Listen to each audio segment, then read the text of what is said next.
Anyway, Furlough Friday 33, ladies and gentlemen. I got a great show for you tonight. Great show. Got a fresh great tea. show. I got the prime.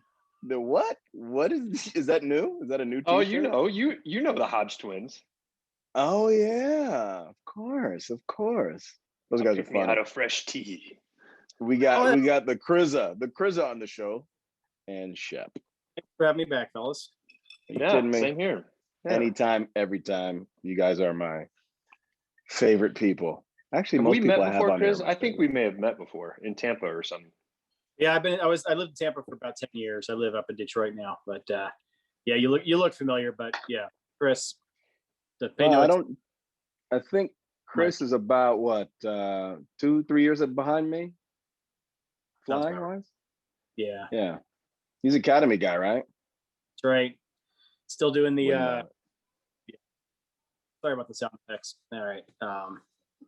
Yeah, that's all I do now. Are you done with that, Brandon? You still doing Academy stuff? I'm done. Yeah. I got kicked out of that program too. Kick you out? I get kicked out a lot of. We're like, you're not quite what we want. Yeah. So your resume didn't actually live up to what you put on paper. Yeah, I got it. Yeah. No, definitely not. It wasn't for lack of trying. I tried. It just wasn't quite hitting off on all the cylinders after having a 20-year career of flying, you know. Then you're trying to help some kids get into the academy. Did I what? Did you kind of quietly retire? I did. Yeah. Quietly. Congrats. Thank you. I don't want to make noise, man. Yeah. It's all about getting off the pasture. I know. What is this, February? I think I've got 4 months and I can quietly do the same thing. Really? Not going to blow it out on the beach like Tyler, I guess. Yeah, we're gonna have a little get together for Tyler, I think, here this coming month, huh? Are you gonna make it? I'm not a hard no for that. I'm working on it. It's hard with the hockey season because. And speaking of the devil, there he is. Yeah, hey buddy. We were just talking about your retirement. What's up, fuckers? So good of you to join us. It's about time. Yeah, stay frosty. All right. In due regard, I did screw up your timing, I guess. I thought you were in on that. Never let Brandon lead the time hack. No, you should have known better. Yeah. Well, if anything, I figured it'd be 9:30, not 8:30. Well, I know. I was trying to respect both the Chr'za and Shep's time and somewhere in the middle. And I figured since you stay ready, Tyler, I thought, What about respecting my time? I figured your time is your time. I don't know. Nobody respects your time better than you. What were you doing, Tyler? Just curious. Emails. Why are you so sweaty? Who's working? For those out, that can't working see, yeah, those emails. Yeah. It was tough emails. For those that can't see him, he's gross. Yeah. I haven't showered today. I can tell you that much. Okay. Well, thanks for that. Yeah. Good thing this is in smell-o-vision. Yeah, I'm glad there's no smell-o-vision on Zoom. That's good. Man. 2025. Is that when it's coming? Be able to digitize smell. You'll have to buy a little car computer. Why would we want to digitize smell? Just I'm sure the thought of it. OnlyFans would make a killing off of that. Oh man! Right? Come on, man! I just ate. OnlyFans would make a killing, huh? Yeah. It's gross, dude. I'm grossed out. But it's okay. I understand. Good. How you been? So what are we drinking? What do you got there, Chris? I'm just drinking vodka. It's New Amsterdam. Straight vodka? Yeah. Well, I got a lime in there. Yeah. Okay. Well, there's fruit. It kills the scurvy. Yeah. It certainly pirates, does. you should know that. You pirates. Yeah, well. Pirating isn't for everybody, though, Shep. Yeah. Commander Shephard. Plundering and Yeah, rape, pillage, and plunder. Yeah, all that. Yeah. Right. What do you got there, Ty? I'm not drinking. Why not? I didn't even have time to run to the liquor store. So Also, you know, I mean, I could go straight tequila. I'm pretty sure that's all I've got downstairs, but that's not. I was going to say, why are you out? Like, what? Shouldn't you have a little kind of Some kind of reserve. Yeah, that's a stupid question. Sorry, I forgot who I was talking to. Yeah, I'd say the equivalent of not keeping a stocked bar is like living paycheck to paycheck, right? Like a gentleman keep a stocked bar, Tyler. It's like hand to mouth, man. What's going on? Well, Jeez. I typically drink beer. So Yeah. you know, when I have liquor in the house, it's typically been brought to my house and I drink it. So as you should. Like, and I'll buy Jameson, but that never lasts long. Like if I get through a week, you know, that's not for you. I mean, even after I told you the story of the family and what they did to Africa, you still drink that stuff. But here's the thing. I don't know if the stories are true. I just read an article and it's chilling. I won't bring it up because it makes me sad. Wow, Jameson? The Irish whiskey Jameson? Yeah. Ooh. Hey, so that's a good question for Shep. Well, Shep isn't drinking either, right? Yeah, I'm dry tonight too, Tyler. Okay, good. That's a kinship. He's doing you. Tyler, have you heard of Exodus 90? What's it called? Exodus 90. 90. Mm-mm. It's the religious spin on like like P90X or okay. It's a faith-based workout program, I'm assuming, something like that. And mental. It's like a mental thing too, though, right? Yeah, you fast on Wednesdays and Fridays. You take cold showers. You not completely. You have like two, snacks and then small meals. Okay. You get a full night's rest. You don't drink alcohol. You don't eat sweets. You don't eat between meals. You don't play video games. No essential purchases that you don't need. You only nothing, no non-uplifting music. It's basically trying to get you back out of all of the things that men today are tied and crippled by. Is it male only, huh? It is, yeah. So I have a call after this with 3 other guys that we're all doing it together, the 4 of us, and it's like a support network, and we're helping each other out. And very cool. Yeah, it's good. It's a good little group. Yeah, it's how long's the program? 90 days. So we started January 3rd, and we're going to end on Easter. It's in the name. Lent just started, so it backs right up to Lent, overlapping with Lent. So, he wants to say something so bad. Look at him. It's in the name. No, I see it. It's in the name. I see it. He's waiting. Yeah, he wants to rip me apart. I love it. I think Tyler was hoping it was minutes, not days. Yeah, is it 90 minutes? That's about all the longer we last. Hey, it's been tough working from home. What's one of the worst things you could do to a pilot is lock him in his house. And I'm working from home. This office, I spend, I don't know how many hours. So not being able to drink, or not choosing not to drink, and making that, it's been good though. It's been a good change, and I'm enjoying the fruits of where I've gotten so far. So speaking of podcast, the #1 podcast in the world right now, past 20 days. Furlough Friday or no? No, I think there's close. You maybe have 10 fans. Yeah. Hold on. I would say Rogan, but you're asking, so it can't be Rogan. So it must not be Rogan. It's Father Schmidt reading the Bible. Who's Father Schmidt? Father Schmidt it's a year-long podcast, and he's reading the Bible in it, and he goes in and explains the stories after he tells them and stuff.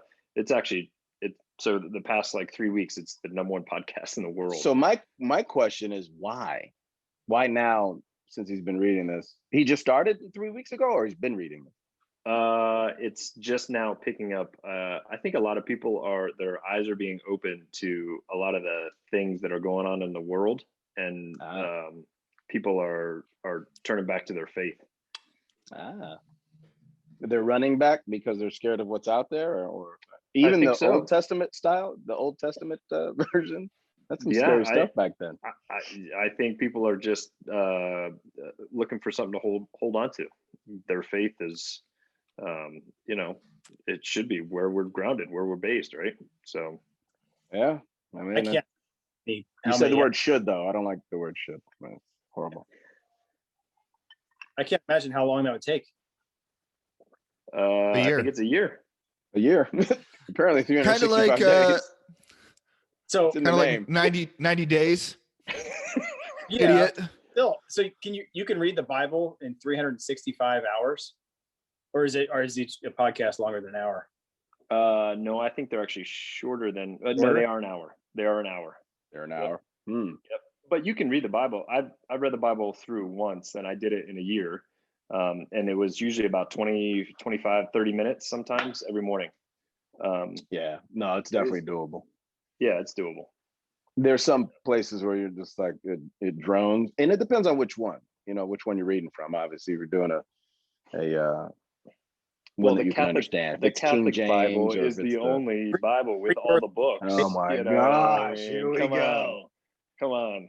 Let me get it's like a pilot. Where's my Catholic guilt? I'm gonna hit you with my Catholic guilt. Exactly. How do you know a Catholic is in the room? He's gonna tell you, or give you like a 8 pilot. Hail Marys. I mean, that's how we live. And then you get a Catholic pilot, easy, or a pilot that's Catholic. Which one comes first? The best. Chicken or the egg? Yeah. I don't know. Yeah. Not where you thought this was going today. Then you get a pilot crusader. Where does it go? Do I ever know where these conversations go? I don't mind. It's fine. Kind of like your piloted skills. Yeah. Yeah. I never know. Thank God for navigator. Where are we going? I don't know. Where's that navigator? Nav. Oh crap. So speaking of, I have a question for the reservist types in the room. So I have gotten the first step on my paperwork to join the reserves. That was going to be my question. That's on my list. So what happened? Are you going to go to what? Well, don't say what unit, but it's a C-130 unit. And you're going to get picked up. J models. Yeah, they're getting me a position number. So there's a whole litany of paperwork that I have to do to go through. And it has to get approved by the Air Force Reserve Command, which is going to be painful. Cool. What's that? You have the term scroll. Have you been exposed to that? That's the biggest stick. Because everything else, I've heard that. Your unit can do everything else, but they can't scroll your commission from an active duty commission to a reserve commission, because you're essentially resigning and not enlisting. Well, he's retired though. He's retired, right? Yeah, I retired in October of 19. Oh, so you're going from a dead stop to right. Well, yeah, but the scroll is still an issue. Because you retired with an active commission, you need a reserve commission. You're right. It's up at ARPC and it can take months. Mm-hmm. Yep. So hopefully by this summer though, I'll be flying again, because I haven't flown. My last trip with my last company was 30 August, and I haven't flown since. So I'm hoping to just fly again and help out with those guys down there. So fly that J model, man. That's got to be a kick in the pants, dude. That's fun. That's the best part. I miss the J. The J is just, it's awesome. Well, you know what typical reserve protocol is when they hire a guy, right? Is to deploy. So they just got back. Oh, you lucky dog. Oh, yeah, those guys, they deploy as a wholesale unit, right? It's not like we go smooth flow, and Brandon's right. It's little league batting order. It's like the next guy on the list just keeps going, but when you're brand new, you top of the list. Yeah. Good for you. Cool. So then hopefully by the time you can like jump ship or something, like what's the plan there? From my civilian job that I'm working in my office? No, is to keep working here as long as possible. Okay. Yeah. Because they're gonna pay for my time when I'm working the reserves, like I'm still working for them. Very nice. So I'll get my salary. So you're a salary guy, that's right. I am, but I make a lot of commission because I'm doing sales. So it'll just be that time that I'm away. I'll have to make that up if sales or whatever. But it's long term. It's long term contracts and big dollar stuff. So it's not. I'm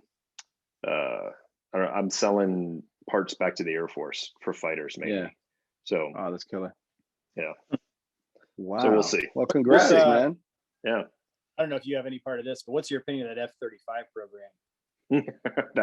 That's my big baby. That's what he works. That's what I'm doing. I read some disparaging stuff today, as a matter of fact, about that, how I think the Air Force, I can't speak for the Air Force, but it is not what they envisioned it to be, as a replacement for the F-16, having hundreds of planes to be able to do a tail for tail swap. It's much more expensive, much less reliable. And now they don't even know what they're going to use it for. It went from being a multi-role thing to a no role thing. So, well, I thought it was supposed to replace the 15, but like it was like a 3-for-1 or something like that with the capabilities.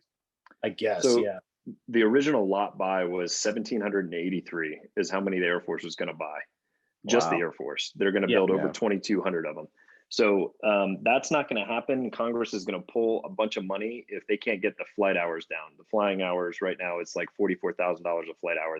They promised it was supposed to be like 22,000 at the most. And a big part of that is that's amazing sustainment. They can't get they have not stood up the production line and all of the depots and the sustainment piece at the same time, which is what they need to do. So it costs about 350 to 400 million to stand up a new factory. They need about 6 of those factories around the world to get the parts and pieces all together. And the JPO, which is the Joint Program Office, needs to just lean on everybody instead of Lockheed. Lockheed Martin has a real tight grip on this whole program, and a lot of the issues are coming from the back and forth between the Air Force and what they're trying to do and Lockheed, and then what Congress is going to force the Air Force to do, because it's all about money, because they're going to start taking money out of the program if we can't get it back on track. Wow. So what does that mean then? When they take money out of the program, they're going to allocate it somewhere else? I mean, the program can't die, isn't it? Is it too big to fail at this point? It is, but what they'll do the same thing as the F-22. So the F-22, we were supposed to have 340 something original aircraft. We only ended up buying 189 of them. Number one, the capability was so great, but number two, it was so expensive, and they messed that program up from the get-go. And 2 years ago, the Air Force did a study on restarting that line, and it's just too expensive because quantity has a quality all its own, and the quantity is mass. We need more airplanes total, and there's only so many of them. So weird that the Air Force is screwing everything up between that and the tanker. Yeah, I can't believe they bought it twice.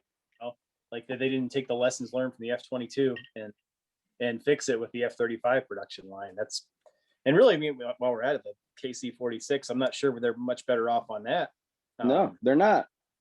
I thought the whole strategic goal was to do a tail-for-tail replacement for the KC-135 so they could retire a 100-year-old airplane, eventually. But I don't think we have the numbers. So where does that leave us? Right. It's and the capability that the 135 or the KC-10 can bring, the KC-46 just doesn't. Doesn't bring the pallets and the weight and the distance. Well, it's supposed to be able to, but they haven't been able to do all the other things that they want it to do when it comes to the C2 element, like everything they wanted. The capabilities. So being on this side, I always thought the grass was greener over here, and the companies are run very well and they're managed and all this stuff. And I'm amazed at the bureaucracy 2.0 that I've joined. Well, do you know why, Shep? You know why that is, right? Is because they hire Air Force guys. If they would stop hiring you clowns, it wouldn't happen. Yeah, right. That who has 2 thumbs and likes to make a lot of money off the government, exactly. Right. So yeah. I don't know where you guys sit on like single payer health insurance either, but that kind of scares me, having witnessed what I've witnessed in the DoD. I can't say I would want any branch or any wing of the government managing anything that deals with my welfare, my family's welfare. The more you can spread that out, the better. But absolutely, government, anything in the government, karma, bad examples, but anything the government is trying to do is they're going to mess it up. Yeah, there's no doubt about it.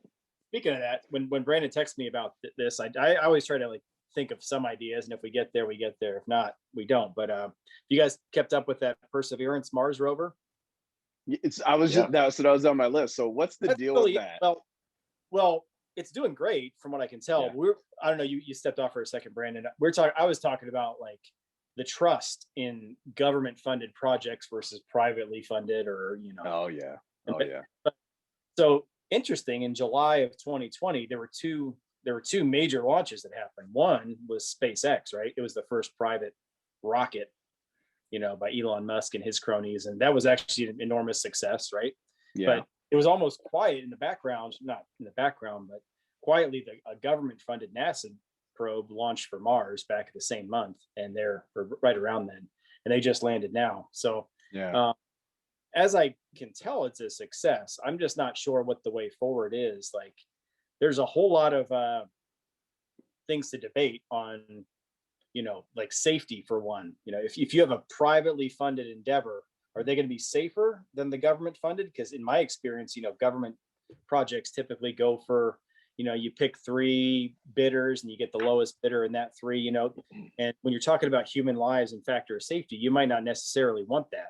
Where Elon Musk, SpaceX, is like, we're going to get state of the art, we're going to get the best brains, the best scientists, we're going to pay them, you know, respectively and accordingly. So, but there's a whole lot to be said for what happened in the space race back when there was the, you know, the Cold War and the U.S. and USSR. So I'm not willing to throw it all out, but I think it's an interesting debate to talk about the way forward. So interested to hear what you guys have to think about it.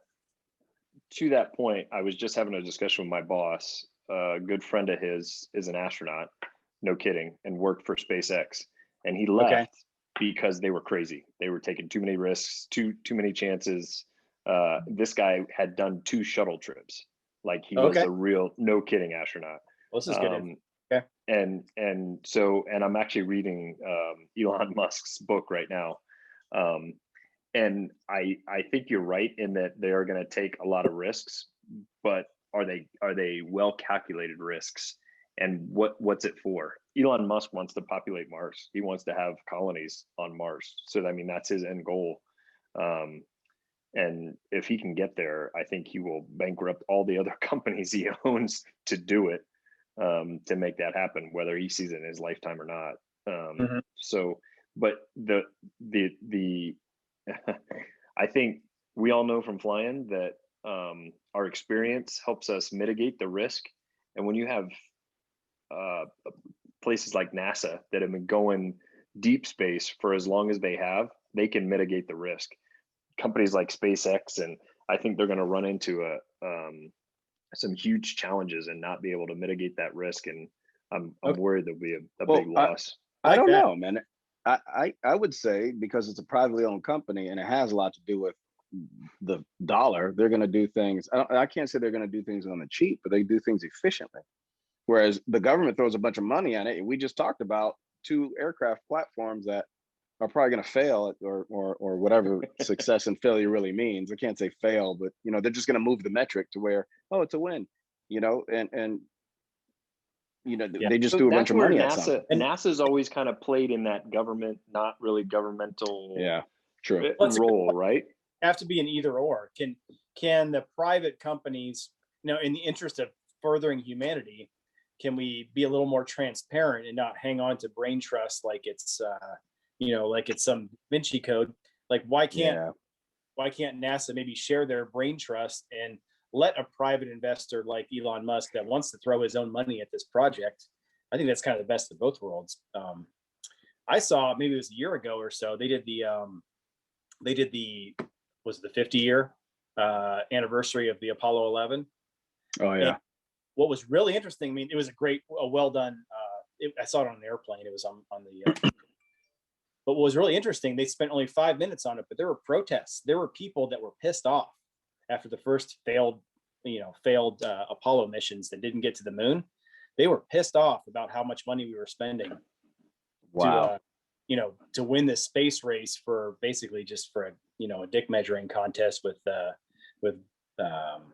was it Chr'za? Was that the premier at the time? Whatever. I think so. Yeah. But it was basically a pride thing, and they were spending taxpayer money for it. So I do think that there's maybe a compromise that can happen if we're using private funds with the corporate knowledge of deep space, like Shep was talking about, and maybe we can team up.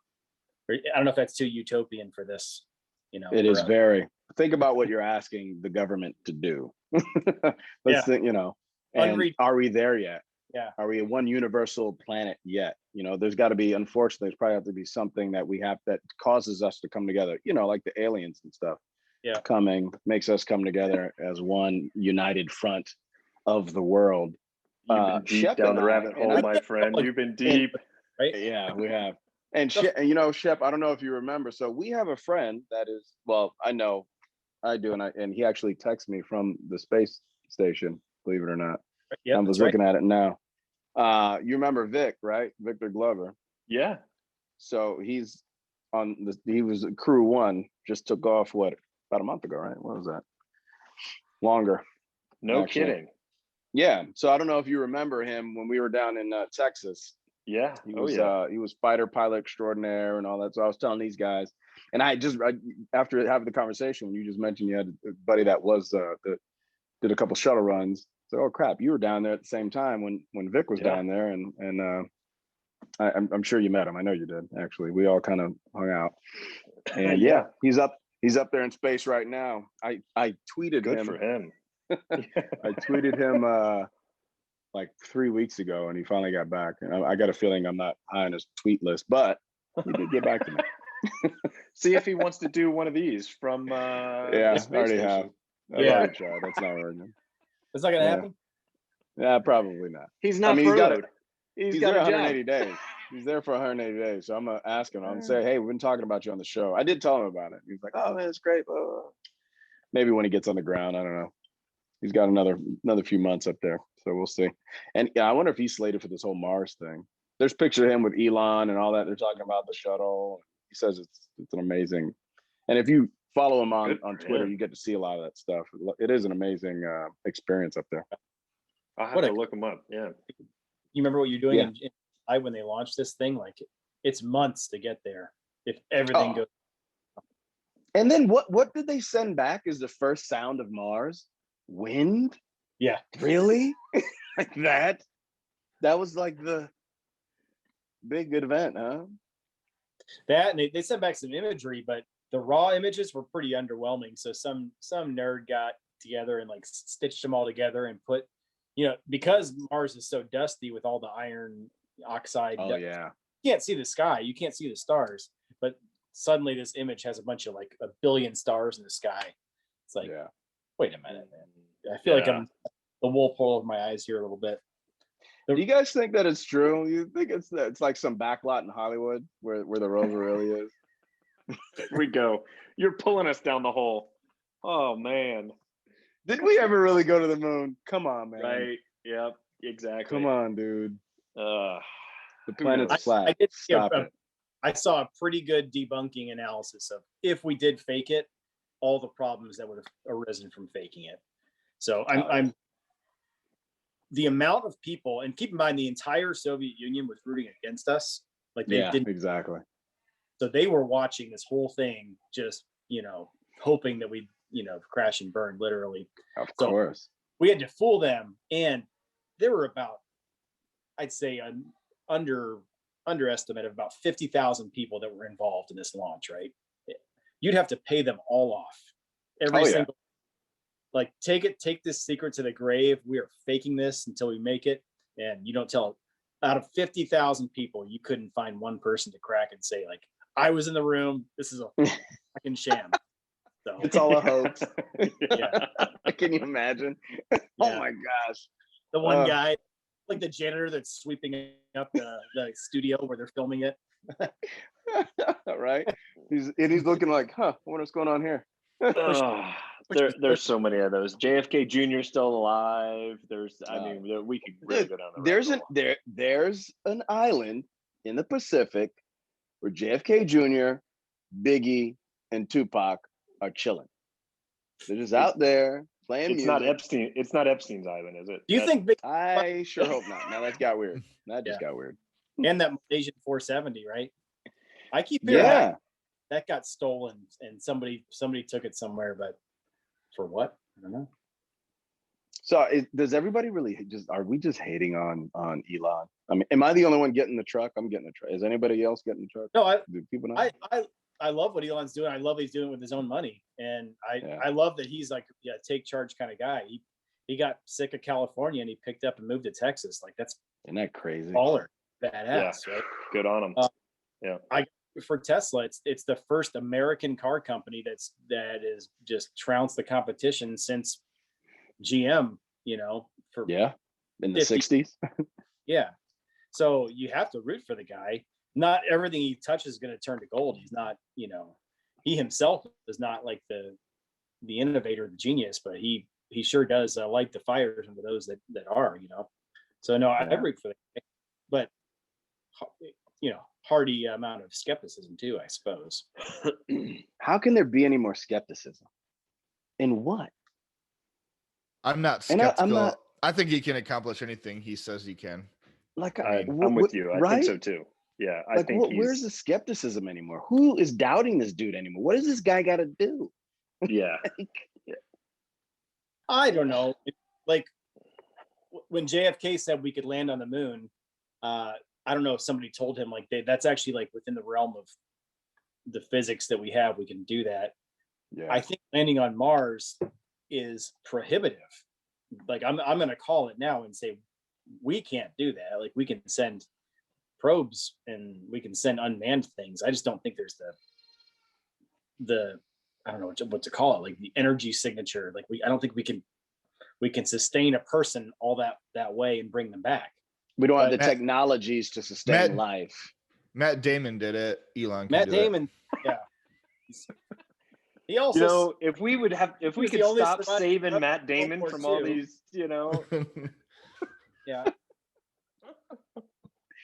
He also took Matt Damon in Rounders, like he's Jason Bourne. So like, yeah, this is true. Look how many times you had to save Ben Affleck. Jeez. Yeah. I wish we'd stop doing that. I know. Let that guy go. Yeah. Let him fly. Yeah. Let him fall out of the freaking window to plummet.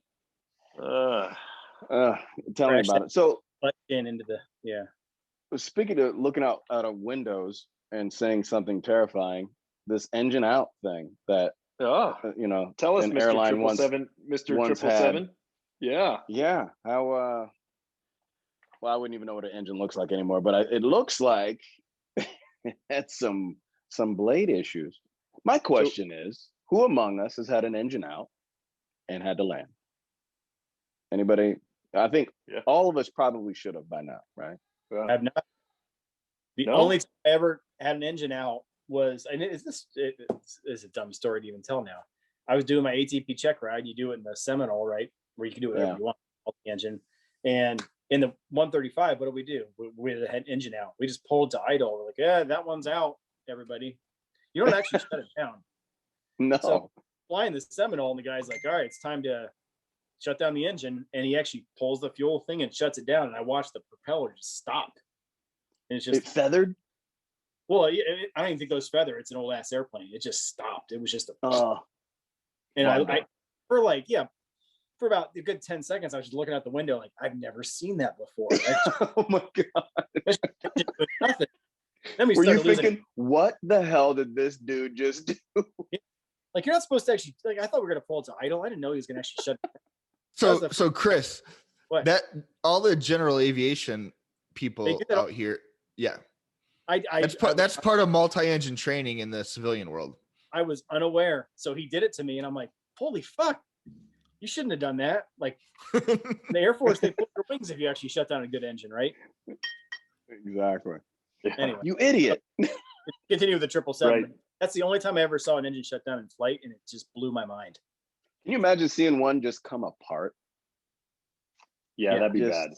That would be the whole front lip of the engine blew off, ended up in some dude's front yard. Like, so that's the second one in less than 2 years. They had that one that was going into San Francisco that did the same thing. They were just at the top of descent, right?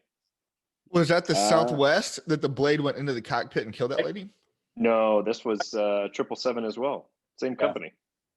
Really? Yep. Maybe 3 years ago. Pratt & Whitney engine, or is that a CFM? Those are Pratt. I think those are Pratt. I didn't. You know what? I don't know. They have both, but I think I don't know which ones. But whichever one it is, they're trying to ground all of them. I don't know if it's the Pratt or the CFM or it's a Pratt or Rolls Royce. Jeez, I don't know anymore. of that, like, a simple engine failure you train for, it's fine. You follow the checklist that everyone's saying, oh, the pilots, they just follow the checklist. But when you're actually up there, you don't know how bad it's going to get. Like, you don't know what's going to happen. And watching that video, I think I would have rather had that engine just come off. Watching that thing shaking out there, and it's cooking, fires in there, and yeah. I've had three engine shutdowns. The J model, I shut down an inboard, just after takeoff. We had a bleed air leak. They didn't tighten the 14 stage all the way, so shut it down. Had one in Iraq in the Legacy C-130. H model. It was an H3. It said it was an engine fire, but it wasn't. It was a fire loop was bad. And then I had in the C-12 in Alaska, flying around Mount McKinley. Had no kidding, PT6 actual fire. Actual fire. Yeah. So luckily, we coasted down to Fairbanks to Eielson.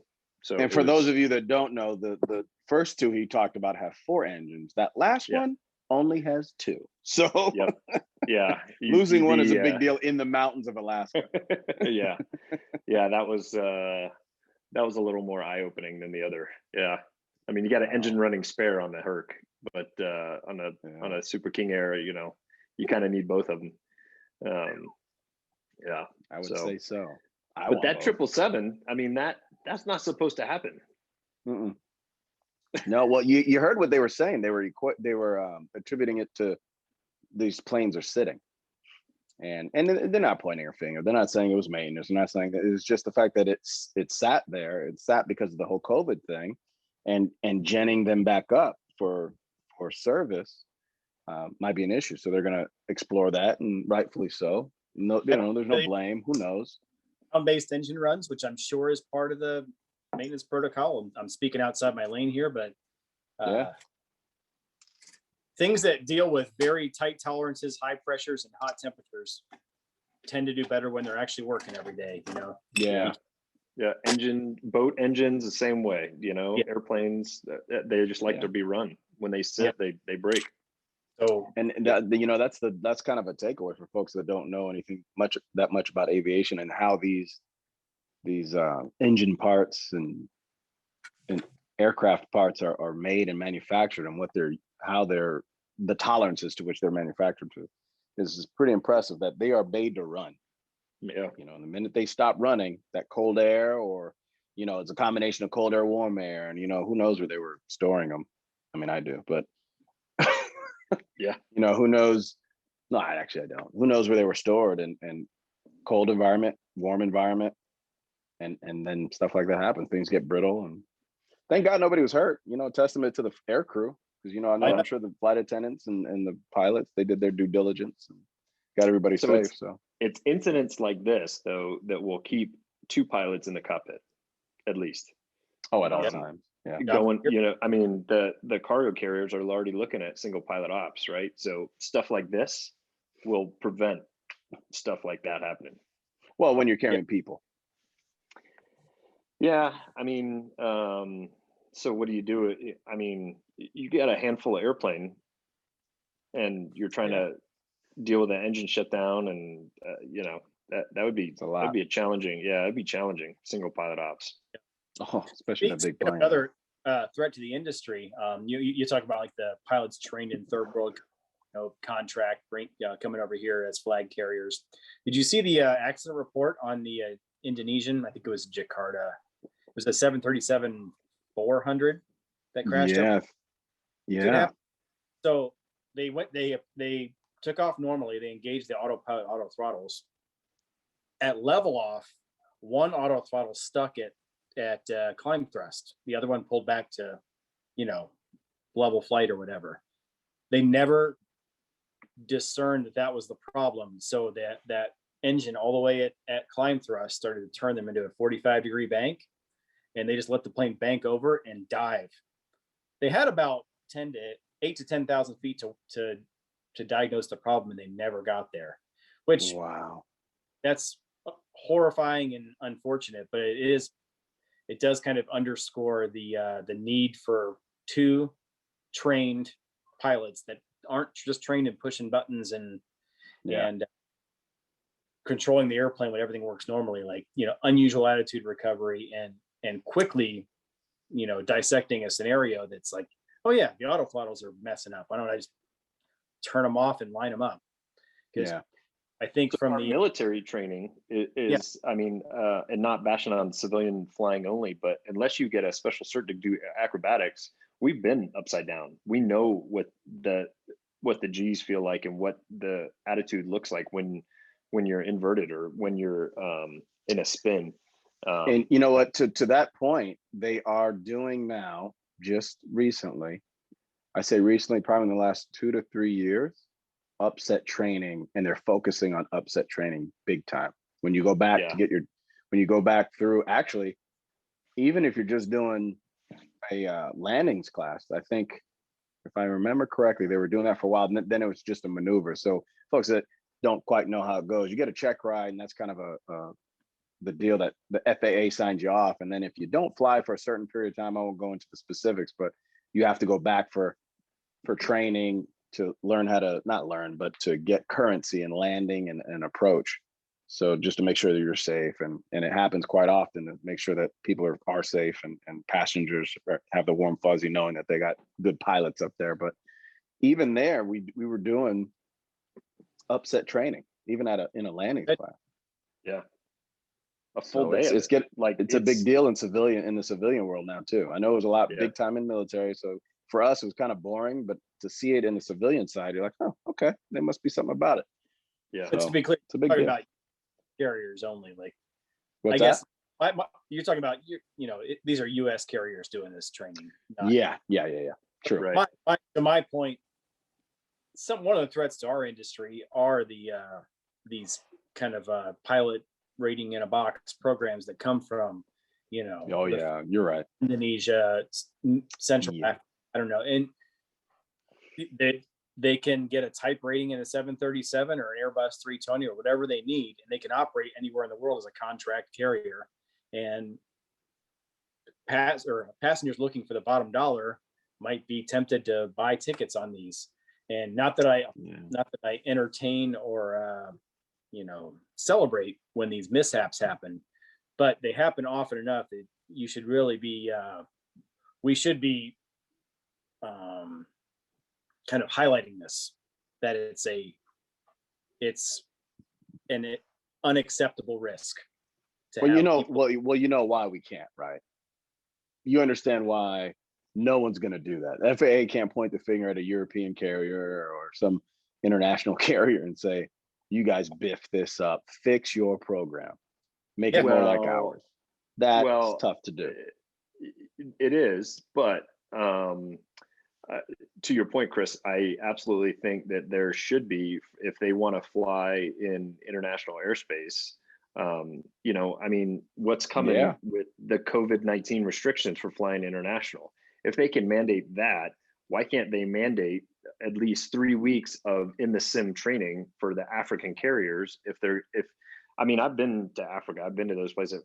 I would never want to get on Ethiopian Air or one of those, living in Europe for 6 years, we were all over the place, and we would commonly take the lowest air carriers, but they were funded, partly by the government. So I didn't worry as much, but Wizz Air out of Hungary, there's all kinds of carriers, and I think there should be some better training requirements just to operate passenger carriers worldwide.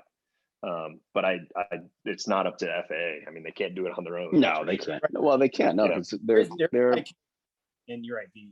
They're probably the governing body for that, but they're not gonna be. ICAO rules and all that. It's That's basically the French, right? Running that. Yeah. The French. The French. I gotta love them.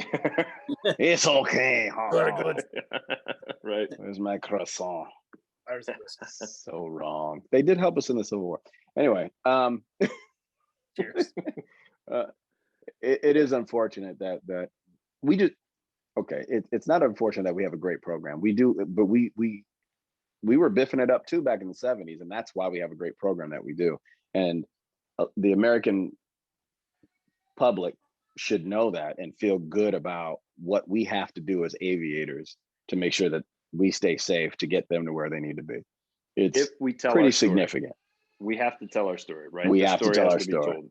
Yeah, we do. So and I think that's still that. But then I go back to kind of what Chris, we were talking about, you know, and this is the threat to our, maybe not to us because we'll be dead and gone when it happens, but the threat to our industry is that, would a computer be able to know or notice what's happening faster and fix it? In that 737 crash, I don't know. Yeah. Unless that was, unfortunately, unless it already happened, and then the engineers can program like, okay, at this throttle differential, we have to perform some kind of, you know, recovery maneuver, but it's going to be written. To answer your question, Brandon, yes, and the U.S. Air Force fighters have it. About half the F-16s, the F-22s have it. F-35s, it's called the line in the sky. If they are in a bank angle and there's a hard deck set, if the airplane goes below that, it does an automatic pull up, max power, and pulls up, and it's already saved 7 pilots in the Air Force. So wow, that capability, that technology is there, and it's no kidding. How recent is in the past? So we funded it in 14 or 15. So in the past 8 to 10 years. Wow. I just know in the fighter community, 2020 was overshadowed by a lot of bad things that was going on in the country, but it was a bloody year, you know. Yeah, we lost just about every we could lose, you know, 22, 15, that like really bad, but a few 16s. But you know, I know that it's been bad for a few years, actually. I mean, we've lost a lot of planes in the past, like since 2014, to be honest with you. I think 2020 we lost 72 in the Air Force. I think I just saw an article about that. So yeah. This just a little lighter. This guy wants to say hi. No, he doesn't. The other one does though. This is the third in about a week. Hey, Sebastian. He's on a 36-hour hunger strike because he won't eat his dinner. So we're playing hardball. Okay. So yeah, and this is Augustin. This is Sebastian. Yeah. Augie and Sebby. Nice grill. What's up, buddy? Yeah. What's up, guys? We got Corona cuts, if you can't tell. We all got little trims. I wonder who cut your mohawk, hair. But me too. Yeah, I wouldn't let her go full mohawk on me. Yeah. Yeah, me 3. All right, guys, I'm almost done. Out of here. Come on, say goodnight. Say bye-bye. Bye. Bye, guys. Bye, fellas. Only the note. Did you guys see What's that? Did you see the Tiger thing today? Not much of a story. He crashed. Yeah, man. He crashed his car and broke his legs or something. Oh yeah. He jacked himself up pretty good, huh? Yeah. Like you think he's coming back? I think this is it. Yeah. That's it, man. He's not gonna make 19. He's not gonna do it. He's not gonna break the record. Yep. It's a shame, man. How good he could have been if his life didn't fall apart in 2009, you know. Yeah, I know. Yeah. Gosh. Terrible. Yeah. Hey, you know, we were talking conspiracy theories earlier. Did you hear about the American airline pilots who saw the cylindrical object above them over New Mexico this week? No. Here. Huh? Sorry. No, I didn't. Traveling from Cincinnati to Phoenix on Sunday, they had a bizarre encounter with what the pilot described as a fast-moving, long cylindrical object. Was it a plane? I know, right? Those American guys are old. It was weird. It looks like they are. He said it. He said it looked like a cruise missile with 2 balls. With 2 balls. Here, do you guys want to listen to the audio? Let's see if we let's see if we can listen to the audio. Hold on, I'm gonna do it. See what happens with the share screen. Yeah, do it. You have to do it. Enable me to share screen, dog. I would love to do that. Let's see. I don't know how to. Hold on. Yeah, here we go.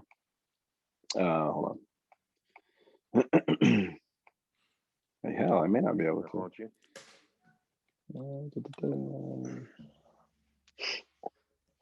No. If you click on share screen, there should be a caret next to it. Unfortunately, I'm on my iPad instead of my computer. Well, here, let's see. Share content. No. This is only like a 25-second audio. You look like that?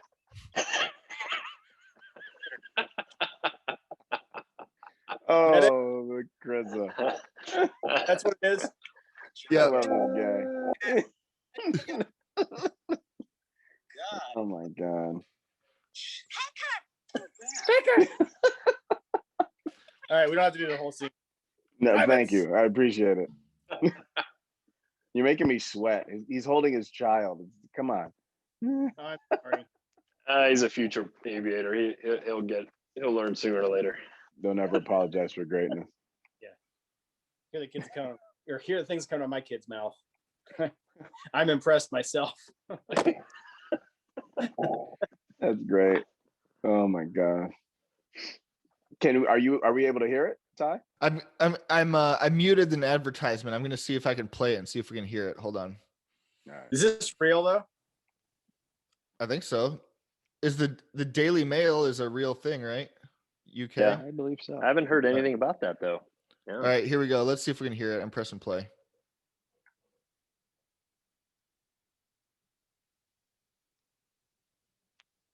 I ain't hear shit.